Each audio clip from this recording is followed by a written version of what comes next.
በስመ አብ ወወልድ ወመንፈስ ቅዱስ አሐዱ አምላክ አሜን። ሰላም ክርስቶስ ይብዛሕልኩም ናይ ራሄል ዩቲዩብ ተኸታተልቲ ክቡራት ኣሕዋተይ ቤተሰበይ ከመይ ኣለኹም? ደሓን ዲኹም? ኣነ እግዚአብሔር ይመስገን ሰላም እየ። ከምቲ ሰላም ዘለኹ ድማ ሰላም ክትኾንለይ በዓልቲ ሙሉእ ተስፋ እየ። ክቡራት ኣሕዋተይ ይቅርታ ብጣዕሚ ይቅርታ ጠፊአ ብዙሕ ዳርጋ 2 ወርሒ ገይረ ጠፊአ ነይረና። ከመይ ቀኒኹም ክቡራት ኣሕዋተይ?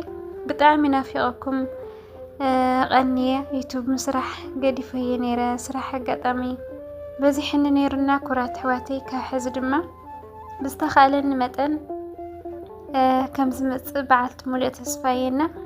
ነዛ ቻነል ሓደሽቲ ዝኾንኩም ላይክ፣ ሼር፣ ሰብስክራይብ ብምግባር ቤተሰብ ኩኑ። እሱኒ እንኳዕ ድማ ንሰንበተ ክርስቲያን ብሰላም መፅሐና። ከምኡ ድማ ሻድሸይቲ ሰንበት ናይ ጾም 40 እያ እሞ እንኳዕ ፅሐና ፅሐኩም ክቡራት ኣሕዋተይ።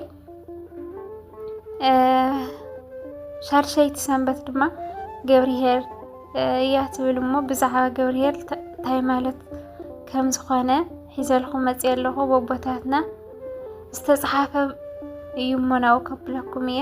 ሰናይ ምክትታል።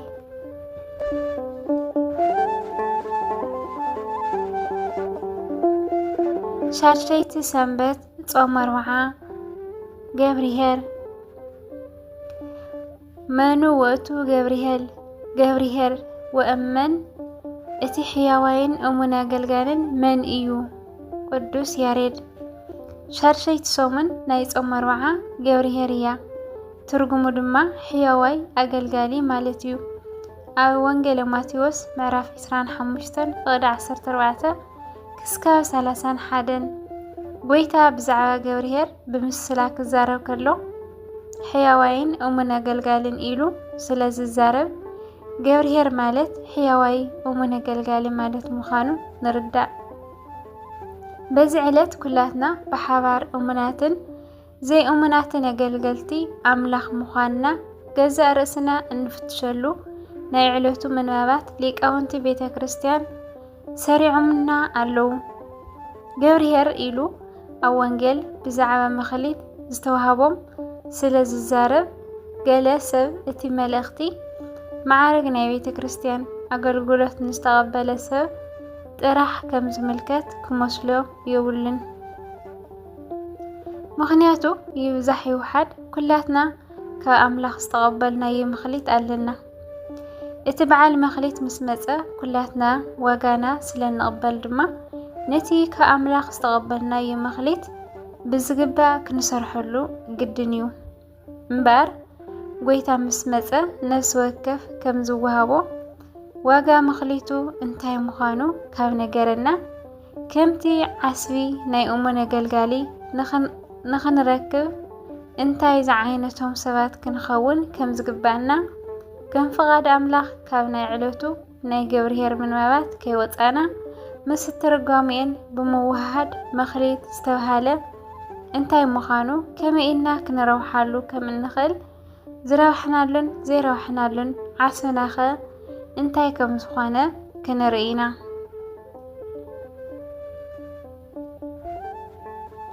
ቀዳማይ ትርጉሙ ሰብአ መክሊት ይበሃል። ሰብአ መክሊት በዓል 5 በዓል 2 መኽሊትን ዝተውሃሉ ፍጹም ትምህርቲ ተማሂሮም መኺሮም ኣስተማሂሮም ንርእሶም ኣምሲሎም ዝወፁ እዮም። እዚ ቅዱስ ጴጥሮስን ንቀሌሞጤዎስን ጳውሎስ ድማ ንጢሞቴዎስ ከም ዘውፅኡ ማለት እዩ። በዓል 1 ዝተባሃለ ግና ተማሂሩ ከይስተምሃረ ዝተረፈ እዩ። ከምኡውን በዓል 5 ብሊቀ ጳጳሳት ኣንብሮቶ ኢድ ላዕለ ጳጳሳት ሰይመ ቀሲስ ሰይመ ዲያቆን ስርዓተ ጥምቀትን ስርዓተ ቁርባንን ስለ ዝፍጸም በዓል 2 ብቐሲስ ይምሰል ስርዓተ ጥምቀትን ስርዓተ ቁርባንን ስለ ዝፍጸም በዓል 1 ከዓ ብዲያቆን ይምሰል ንተልእኾ ጥራሕ ስለ ዝኾነ ካልኣይ ትርጉሙ ድማ ሰብአ መክሊት በዓል 5 መክሊት ሙሴ እዩ። ምክንያቱ 5 መጽሓፍቲ ስለ ዘለዎ ትርፉ ድማ ወንጌል እዩ። እቶም ናይ ሙሴ መጽሓፍቲ ክርስቶስ ከም ዝወርድ ከም ዝውለድ ከም ዘድሕነና ብትንቢትን ብምሳሌን ዝናገሩ እዮም። ናይዞም መጽሓፍቲ ትርጓሜ ድማ ወንጌል እያ። ስለ ዝኾነ ናይ ሊቀ ነቢያት ሙሴ ተስፋ ብወንጌል ተፈጺሙ ንሕና እውን እምነትና ኣብ እግዚአብሔር ጌርና እታ ተስፋ እንገብራ መንግስተ ሰማያት ንኽንወርስ መንፈሳዊ ፍረ ክነፍሪ ይግባእ። እቲ በዓል 5 መክሊት ኣትሪፉ እዩ። ኣቦታትና ንበዓል ቅዱስ ዮሃንስ ሓጺር ኣትናስያ ካብ ዝሙት ዓለም ኣትሪፎምዎ እዮም። ንሕናኸ ኣሕዋትና ኣሕዋተይ ካብ ሓጢኣት መንደር ክወፅ ጌርናዮም ዶ? ናይ መናእሰይነት ዕድመናኸ ይተርፍ ደሎ? ሓዳርናኸ ንኻልኦት ኣብነት ይኸውን ደሎ? ኣብ ስራሕ ቦታ ንኻልኦት ምሳሌ ንኾን ኣለና ዶ? ወይስ ሰባት ብዝተዋሃቦም መክሊት ንኸይተርፉ ዕንቅፋት ወይ ከዓ መሰናኽን ንኾኖም ኣለና ኢና? ስለ ዝኾነ ውሽጥና ክንፍትሾ ይግባአና። በዓል 2 መክሊት ቅዱስ ጴጥሮስ እዩ። 2 መልእኽቲ ስለ ዝጸሓፈ ወይ ድማ 2 ዝተውሃሉ ብሉይን ሓድሽ ኪዳንን እዮም። ተርፎም ድማ ቅዱስ ቁርባን እዩ። ብሉይ ኪዳን ሓድሽ ኪዳን ዝናገሩ ሰባት ናይ ቅዱሳን ቁርባን ህይወት ንኽህልዎም እዩ። በዓል 2 ከም ዝተረፈ ኩሉ ንሕና እውን ንስሓ ኣትውና ንሕና እውን ንስሓ ኣትውና ስጋውን ደሙን ተቐቢልና ንኻልኦት ናይ ጽድቂ መንገዲ መርኣያ ክንኸውን ይግበአና። በዓል 1 ከዓ ይሁዳ እዩ ወይ ድማ ሃይማኖት ዘለዎ ነገር ግን ሃይማኖት ምግባር ዘይብሉ እዩ። በዓል 1 ኣይተረፈን ስለ ዝኾነ እቲ ዝተውሃቦ መክሊት ተመንጢሉ ነቲ ዝተረፈ ተዋሂቡ ነቲ ዘትረፈ ተዋሂቡ እዩ። ነስተውዕል ንእግዚአብሔር ኩልና ከም ዓቕምና ከም ዝግበአና መክሊት ሂብና እዩ። ነገር ግን መክሊት ተቐቢልና ኣትሪፍና ዶ? እቶም ዝተረፉ በዓል 5 በዓል 2 እሙናት ኣገልገልቲ ተዋሂሎም ናብ ናይ ኣቦኹም ናይ ሓጎስ ገዛ እተው ተዋሂሎም እዮም።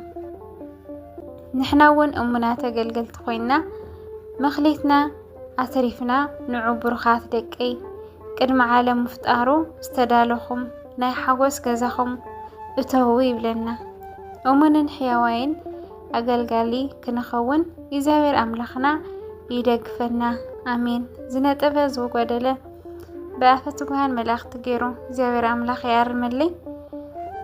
አሜን። ቃል ሕይወት ይስመዐና። ክቡራት ኣቦታትና ብጣዕሚ ደስ ዝብል እዩ። እግዚአብሔር ኣምላኽና ከም ገብርሄር እሙናት ኮይና ምኽኒትና ድማ ኣትሪፍና ክንሰርሐሉ ከም ዝግባአና ካብ ገብርሄር ንምሃር። ክቡራት ኣሕዋተይ ካብዛ ዘንበኽዋ ድማ ንእሽተይ ተማሂርኩም ክትኾኑ በዓልቲ ሙሉእ ተስፋ እዩ እሞ ኣብ ካሊእ ግዜ ድማ ብካሊእ መደብ ሒዘልኩም ክስካብ ዝመፅእ ናይ ሽዑ ሰባት የለና እግዚአብሔር ኣምላኽና።